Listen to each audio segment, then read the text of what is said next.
Palvancha municipality పరిధిలోని ఎర్రగుంట చెరువు కబ్జా వ్యవహారం మరోసారి వివాదాస్పదంగా మారింది. ప్రభుత్వ భూములు, చెరువులను పరిరక్షించాల్సిన అధికారులు ప్రేక్షకపాత్రకే పరిమితమయ్యారనే విమర్శలు వ్యక్తమవుతున్నాయి. స్థానికుల ఆరోపణల ప్రకారం ఒక వ్యక్తి వారిని బెదిరింపులకు పాల్పడుతూ తప్పుడు సర్వే నంబర్లు, నకిలీ పత్రాల ఆధారంగా పట్టాదారు పాస్ పుస్తకాలు పొందినట్లు చెబుతున్నారు. అనంతరం చెరువు భూమిని తన ఆధీనంలోకి తీసుకుని పామిల్ తోటలు సాగు చేయడమే కాకుండా వరిపంటలు కూడా సాగు చేస్తున్నారని గ్రామస్తులు ఆరోపిస్తున్నారు. ఈ విషయంపై గ్రామ ప్రజలు పలుమార్లు అభ్యంతరం వ్యక్తం చేసినప్పటికీ వారిపైనే కేసులు నమోదు చేయించడం, బెదిరింపులకు పాల్పడుతున్నారనే ఆరోపణలు వినిపిస్తున్నాయి. నా పేరు మేకా వరప్రసాద్ అండి. మీరు కనపడుతున్న ఎర్రగుంట గ్రామే మాది. చండ్రా వెంకటేశ్వర్లు అనే వ్యక్తి ఈ చెరువుని 16 ఎకరాల చెరువుని సగం చెరువు కబ్జా చేసి పడేయాడు. కబ్జా చేసిందే కాకుండా ఈ ఊరు సగం 4 ఎకరాలు సీతారాం సేఠ్ బహేటి పేరు మీద రిజిస్ట్రేషన్ అయ్యి ఉంటుంది ఫస్ట్ నుంచి. అయితే అప్పట్లో ఇళ్ల స్థలాల కింద కొనుక్కొని నోటి మాట మీద కొనుక్కున్న ఇళ్ల స్థలాలు ఇవన్నీ, వీటిని ఇంటి నెంబర్ల ద్వారా రిజిస్ట్రేషన్ చేసుకున్నారు. కానీ ఆ ఉన్న 4 ఎకరాలను కూడా ఈ చెరువుతో పాటు ఆ 4 ఎకరాలను కూడా రిజిస్ట్రేషన్ చేయించుకొని వాళ్ళ వారసులను పట్టుకొని డబ్బులు చూపించి వాళ్ళ ద్వారా రిజిస్ట్రేషన్ చేసుకొని ఈ ఊరు కూడా రైతు బంధు తీసుకుంటున్నాడు. ఈ చెరువును కబ్జా చేశాడు. ఈ చెరువు కింద ఎంతోమంది రైతులు, అంతా చిన్న సన్నకారు రైతులు. ఈ చెరువు 100 సంవత్సరాల చరిత్ర ఉన్న చెరువు ఇది. ఫస్ట్ నుంచి కూడా ఈ చెరువుకి ఎన్టీఆర్ గారు ముఖ్యమంత్రి కాకముందు నీటి పన్ను కూడా గవర్నమెంట్ వసూలు చేసిన ఉన్నాయి ఆనవాళ్ళు. ఈ చెరువుకి అంత చరిత్ర ఉంది. ఎక్కడి నుంచో రాజమండ్రి నుంచి తూరలు తీసుకొచ్చి సిమెంట్ తూరలు, ఆ రోజుల్లో మేము పుట్టలేదు అప్పట్లో వేసిన తూములు 2 తూములు ఉంటాయి. ఇంత చరిత్ర ఉన్న చెరువుకి పూడిక తీతలు తీసి అన్నీ తీసున్న చెరువు, గవర్నమెంట్ ఆధీనంలో ఉన్న చెరువుని ఇవాళ ఇక్కడ చెరువే లేదని రెవెన్యూ వాళ్ళు సర్టిఫికెట్ ఇవ్వటం, నక్షా అనే దాన్ని తారుమారు చేసి మ్యానిపులేటెడ్ నక్షా పెట్టి 378 సర్వే నెంబర్లు ఈ చెరువు ఉంటే, ఈ 378 సర్వే నెంబర్లో ఉన్న ఎర్రగుంట చెరువుని ఎక్కడో నోబార్త్ 150 ప్లాంట్ వెనకాల ఉన్న 403 సర్వే నెంబర్లో ఉన్న మంగ చెరువుని ఎర్రగుంట చెరువుగా చూపిస్తూ వాళ్ళ డాక్యుమెంట్లో పెట్టుకున్నారు. అయితే 403 సర్వే నెంబర్ అనేది పాల్వంచ రెవెన్యూ పరిధి కాదు, కొత్తగూడెం లక్ష్మీదేవిపల్లి రెవెన్యూ పరిధి. మన పాల్వంచ మున్సిపాలిటీలో కూడా అదే మ్యాప్ ఉంటుంది. కానీ ఒక్క కమిషనర్ స్థాయిలో ఉన్న వ్యక్తులు వాళ్ళ పరిధి ఎక్కడ వరకు ఉంది అన్నదే వాళ్ళకి లేదు. 403 సర్వే నెంబర్లో ఉన్నది మంగ చెరువే, మరి ఎర్రగుంట చెరువు ఇక్కడ ఉంది కదా, మరి ఆ 403 సర్వే నెంబర్లో ఎర్రగుంట చెరువు మన మ్యాప్లో ఎట్లా కనపడుతుంది అనే సోయి ఒక్క ఉన్న అధికారులకు ఎవరికీ లేదు. అక్కడున్న అధికారులకి మరి ఎర్రగుంట చెరువు ఏమైపోయింది అని ఎవరన్నా చూస్తున్నారా? ఎవరు లేరు. ఇవాళ ఒక అధికారి, లంచగొండ అధికారి టెర్రరిస్ట్ కన్నా ప్రమాదం అన్నట్టుగా తయారైంది. ఒక అధికారి లంచాలు తీసుకొని ఎర్రగుంట చెరువునే లేకుండా, ఎర్రగుంట చెరువు అనేది లేకుండా ఇక్కడ ఏదో పొలాలు ఉన్నాయి అన్నట్టుగా ఒక అతనికి కట్టబెట్టేసి దీన్ని ఇంతమంది రైతుల్ని 100 ఎకరాల భూమి, అంత చిన్న సన్నకారు రైతులు, అరెకరం, ఎకరం, ఎకరన్నర, 2 ఎకరాల రైతులు అంటే ఎంతమంది ఉంటారు? ఒక ఊరే ఉంది. ఇక్కడ ఏ ఒక్క మనిషి కూడా ఒక పూట పాలు బెతకపోయినా వాళ్ళ ఇంట్లో వెళ్ళదు. అటువంటి ఇంతమంది రైతుల్ని ఒక ఊరునే రోడ్డున పడేసిన పరిస్థితి ఈ అధికారులది. అంటే ఒక టెర్రరిస్ట్ కన్నా ప్రమాదమా కాదా? అంతటి ప్రమాదకరమైన అధికారులు తయారయ్యారు. మళ్ళీ మా ఊరు ఏమైనా దూరంగా ఉందా? లేదు. ఒక కలెక్టరేట్కైనా, ఒక రెవెన్యూ ఆఫీస్కైనా, ఒక ఇరిగేషన్ ఆఫీస్కైనా కోతవేటు దూరంలో 5 నిమిషాల్లో మా ఊరు చేరుకోగలిగేంత డిస్టెన్స్లో మా ఊరు ఉంది. ఒక ఆర్ఎంబీ వాళ్ళని మేనేజ్ చేసేసాడు. అలుగు మొత్తం ధ్వంసం చేసి చెరువులో నీళ్ళు నిలబడకుండా చేశాడు. అడ్డం వచ్చిన ఊరు రైతులందరి మీద కేసులు పెట్టి, కేసులు బనాయించి, అక్రమ కేసులు, ఒక్కొక్కరు ఏదో హత్యలు చేసినట్టుగా ఒక్కొక్కరు నాన్ బెయిలబుల్ వారెంట్లు కూడా ఇష్యూ అయినాయి. ఇందులో కొంతమంది రైతులకి 15 మంది రైతులని ఒక్కొక్కరి మీద 4 కేసులు పెట్టి, కేసులు చుట్టూ తిప్పుతూ ఇవాళ ఎంత ప్రమాదకరమైన స్థితిలోకి మా ఊరిని నెట్టేశాడు అంటే ఈ చండ్రా వెంకటేశ్వర్లు, ఈ గవర్నమెంట్ అధికారులు వీళ్ళందరూ కలిసి చాలా దుర్మార్గమైన చర్యకు పాల్పడ్డారు వీళ్ళు. ఇవాళ ఈ ఎర్రగుంట రైతులు నేరస్తుల కింద మారితే ఇవాళ దాని పూర్తి బాధ్యత పాల్వంచ రెవెన్యూ, ఇరిగేషను వీళ్ళదే, పూర్తి బాధ్యత వీళ్ళదే అవుతుంది. కాబట్టి దయచేసి మీడియా వారికి నేను చెప్తున్నది ఒకటే, ఈ విషయాన్ని ముఖ్యమంత్రి గారి వరకు చేరేలాగా స్ప్రెడ్ చేయవలసిందిగా నేను మిమ్మల్ని అభ్యర్థిస్తున్నా. దయచేసి మా ఊరిని, మా ఊరు రైతుల్ని కాపాడండి. సమస్యను ఇరిగేషన్, రెవెన్యూ, పోలీసు శాఖల దృష్టికి 10ల సార్లు తీసుకెళ్లినా ఇప్పటివరకు ఎలాంటి స్పష్టమైన చర్యలు కనిపించడం లేదని స్థానికులు ఆవేదన వ్యక్తం చేస్తున్నారు. ముఖ్యంగా రెవెన్యూ శాఖ నిర్వహించిన పరిశీలనలో సంబంధిత భూమి చెరువు పరిధిలోనే ఉందని స్పష్టమైనప్పటికీ ఆక్రమణదారుడిపై చర్యలు తీసుకోవడంలో నీటిపారుదల శాఖ నిర్లక్ష్యం ప్రదర్శిస్తోందనే ఆందోళనలు వ్యక్తమవుతున్నాయి. దీంతో గ్రామస్థుల్లో పలు అనుమానాలు తలెత్తడమే కాక రాజకీయ ఒత్తిళ్ల కారణమా లేక కొంతమంది అధికారుల సహకారంతోనే ఈ వ్యవహారం కొనసాగుతోందా అనే గందరగోళం నెలకొంది. ప్రత్యేకించి ఇరిగేషన్ శాఖలోని ఈ స్థాయి అధికారి వ్యవహార శైలిపై స్థానికులు అనుమానాలు వ్యక్తం చేస్తున్నారు.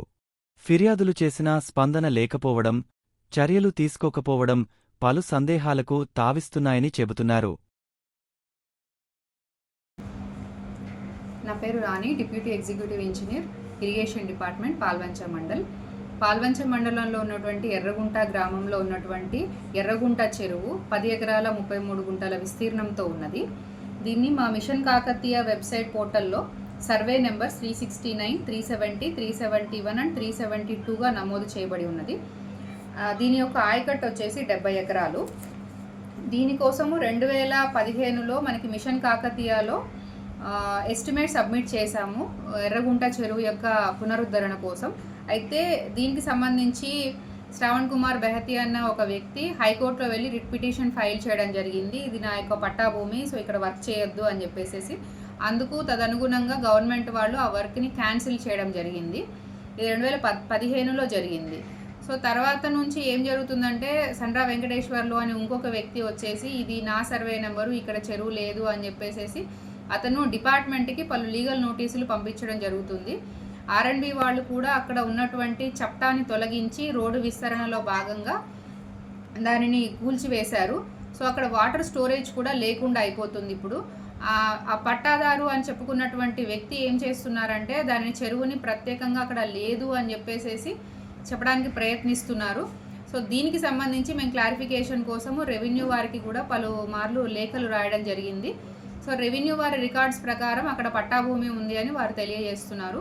సో దీనికి సంబంధించి ప్రత్యేకంగా సమగ్ర విచారణ చేపట్టి దాని యొక్క ఇన్ఫర్మేషను మాకు సబ్మిట్ చేస్తే దాన్ని బట్టి మేము చెరువుని కాపాడగలుగుతాము. సో మీ నోటీసెస్ ఇష్యూ చేయడానికి కూడా ఇబ్బంది కలుగుతుంది. సో ఈ విధమైన సమగ్ర విచారణ చేపడితే చెరువుని మేము కాపాడడానికి మేము ఎప్పుడూ కూడా అనుకూలంగానే ఉన్నాము. చెరువుని కాపాడడానికి మేము అన్ని ప్రయత్నాలు కట్టుదిట్టంగా చేస్తాము. ప్రజల ఆస్తిగా ఉన్న చెరువులను కాపాడాల్సిన బాధ్యత ప్రభుత్వ యంత్రాంగంపై ఉందని ఉన్నతాధికారులు తక్షణమే జోక్యం చేసుకుని ఎర్రగుంట చెరువును ఆక్రమణల నుంచి రక్షించాలని గ్రామస్తులు, ప్రజా సంఘాలు డిమాండ్ చేస్తున్నాయి. ఈ చెరువు ఎర్రగుంట చెరువు ఇది. ఈ చెరువు 100 సంవత్సరాల క్రితం ఏర్పడ్డది.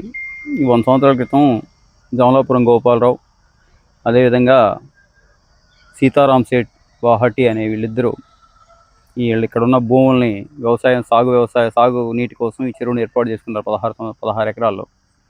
ఈ 16 ఎకరాల్లో ఏర్పాటు చేసుకున్న చెరువుకి తూముల కోసం రాజమండ్రి నుంచి తూములు తీసుకొచ్చి ఆ పైపులు తాటికొమ్మూరు దాకా వస్తే తాటికొమ్మూరు నుంచి మళ్ళీ తాళకొమ్మూరు నుంచి ఎడ్లబళ్ళ మీద తీసుకొచ్చి తూములు నిర్మాణం చేశారు. కాలక్రమేణా వాళ్ళు ఈ భూములను అమ్ముకొని ఇతరతర వ్యాపారాల్లో స్థిరపడడం కోసం ఇక్కడ ఉన్న భూముల్ని ఇక్కడ ఎర్రగుంట రైతులకి, ఈ ఊరు గ్రామ ప్రజలకి అమ్మారు. అక్కడ ఇళ్ల స్థలాలు అమ్మారు, అదేవిధంగా ఇక్కడ భూములు కూడా అమ్మారు. భూములను కూడా అమ్మిన తర్వాత ఈ చెరువు ఆధారం చూపించి భూములు కూడా అమ్మి ఈ చెరువు మీద ఆధారపడి ఇక్కడున్న రైతులు దగ్గర 100-150 మంది రైతులు, తలా ఎకరా 2 ఎకరాలు ఉన్న రైతులు, అదేవిధంగా సుమారుగా 70-80 కుటుంబాలు పాడి రైతులు వీటి మీద ఆధారపడి బ్రతుకుతూ ఉన్నారు ఈ చెరువు మీద. ఈ చెరువుని 2013లో సీతారాం సేట్ మనవాళ్ళ పిల్లల్ని చేసుకొని అడ్డం పెట్టుకొని రికార్డుల మొత్తాన్ని మ్యానిపులేట్ చేసి వాళ్ళ పేరు మీద ఉన్న పట్టాలని తన పేరు మీద రిజిస్ట్రేషన్ నెంబర్లు, సర్వే నెంబర్లతో సహా మార్చి రిజిస్ట్రేషన్లు చేయించుకొని ఆ రిజిస్ట్రేషన్ల ద్వారా పట్టాలు పొంది ఆ పట్టాల ద్వారా ఇవాళ రైతు బంధు పొందుతూ ఇవాళ చెరువును మొత్తాన్ని కబ్జా చేసి దుర్మార్గమైన కుట్ర చేస్తూ ఉండు సండ్రా వెంకటేశ్వర్లు. అదే కాకుండా మా చెరువు మాకు గేదెలు ఇక్కడికి వస్తాయంటే గేదెలను కొట్టడం, గేదెలను పంపించిన రైతుల మీద క్రిమినల్ కేసులు పెట్టడం, అటెంప్ట్ మర్డర్ కేసులు పెట్టడం చేస్తూ ఉన్నాడు. పిల్లలు ప్రతి ఎండాకాలం వీళ్ళు మరంతా ఏజ్ పిల్లలు ఎండాకాలం ఇక్కడ క్రికెట్ ఆడుకోవడం, కబడ్డీ ఇట్లాంటి గేమ్స్ ఆడుకుంటూ వాళ్ళ కోర్టులు వేసుకొని ఆడుకుంటూ ఉన్నారు. ఈ ఆడుకునే క్రమంలో అనేక సార్లు వీళ్ళ మీద దాడి చేయడం కోసం తిట్టి పంపిస్తూ ఉంటే నిన్న కూడా అదే పరిస్థితి జరిగింది. నేను జరిగిన తర్వాత కాస్త పిల్లలు కాస్త 13, 14 సంవత్సరాల పిల్లలు వచ్చారు కాబట్టి అసలు మా చెరువు ఈ చెరువు విషయం వాళ్ళకి అర్థమవుతుంది కాబట్టి అసలు మా చెరువులో నువ్వెవరు రావడానికి అని చెప్పి వీళ్ళు కొంత ఇదయ్యేటప్పటికి ఆ పిల్లల్ని కొట్టి వీళ్ళు మమ్మల్ని ఎందుకు కొడతామని చెప్పి వీళ్ళు అడ్డం తిరిగేటప్పటికి పారిపోతున్నట్టు నటిస్తూ నన్ను కొట్టడానికి వచ్చారు, నా ఎమ్మడి పడ్డారని చెప్పి పసిపిల్లల మీద కేసులు పెట్టిన దౌర్భాగ్యమైన పరిస్థితి ఉంది ఇవాళ. మరి పసిపిల్లల మీద కేసులు పెట్టి, వాళ్ళ తల్లిదండ్రుల మీద కేసులు పెట్టి, ఊరు మీద కేసులు పెట్టి, ఊరిలో ఉన్న ఇళ్ళున్న దాన్ని కూడా రైతు బంధు బంతు అంటే అధికారులు ఏ స్థాయిలో లంచగొండ్లు అయ్యారు, ఏ స్థాయిలో లంచగొండికి ఇచ్చేసి డబ్బులు తినేసి వాళ్ళు ఇచ్చేస్తూ ఉన్నారు అనేది మనకు అర్థం కావాల్సిన అవసరం ఉంది.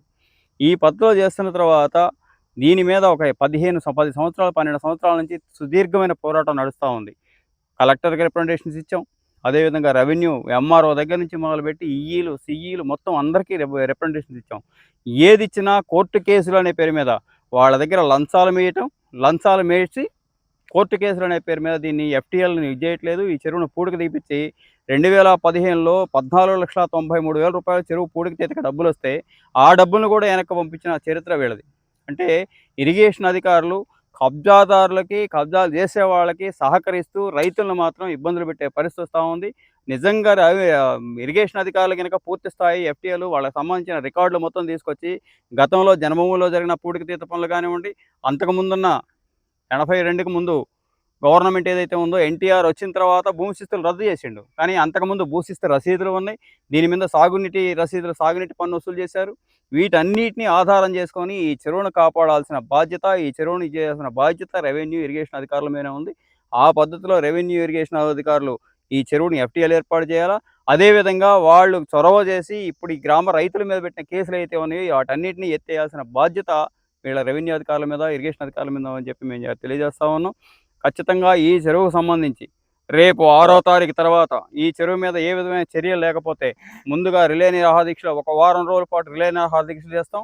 ఆ తర్వాత ఆమరణ నిరాహార దీక్ష, అవసరమైతే ఈ రోడ్డుని ఏదైతే ఊళ్ళో నుంచి రోడ్డు వచ్చిందో ఏ విధమైన కాంపన్సేషన్ ఇవ్వకుండా, ఏ కాంపన్సేషన్ ఇది లేకుండా రోడ్డు ఏదైతే ఇచ్చారో ఈ బైపాస్ రోడ్డుని దిగ్బంధం చేసి ఖచ్చితంగా రాకపోకలు నిలుపుతాం. ఈ చెరువును నిలబెట్టేంత వరకు, దీనికి ఎఫ్టీఎల్ వేసేంత వరకు రోడ్డు మీద ఒక్క వెహికల్ని కానీ, మనిషిని కానీ, పురుగును కానీ పోకుండా ఈ ఊరు ప్రజలతో ఖచ్చితంగా ఇది చేస్తామని చెప్పి మేము హెచ్చరిస్తా ఉన్నాం. తక్షణమే ఈ చెరువు సమస్యలు పరిష్కారం చేయాలని డిమాండ్ చేస్తా ఉన్నాం.